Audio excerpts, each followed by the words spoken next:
Hinatulan ni Davao City Representative Paulo Pulong Duterte ang banat ni Akbayan Party List Representative Percy Sendanya laban sa kanilang pamilya. Kaugnay yan sa sinabi ni Sendanya na susunod na raw maipadadala sa dahig ang iba pang miyembro ng pamilya Duterte.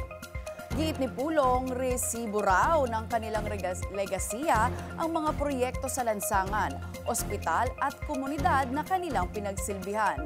Hindi gaya ng kila Representative Percy na idinaan lang sa angry soundbites at mga cheap propaganda posters.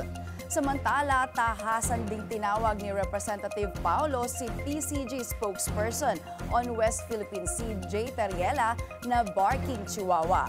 Matapos ipagtanggol ni Tariela si AFP Chief General Romeo Browner tungkol sa Typhoon missile issue. Giit ni Representative Pulong, gusto lang daw magpataas ng ranggo ni Tariela kaya't panay ang himod nito sa sapatos ng mga opisyal at pagkontra sa mga kumakalaban sa administrasyon. Banat naman ni Tariela, inaamin niyang guilty siya kung pagtahol ang tawag sa paninindigan laban sa mga pro-China.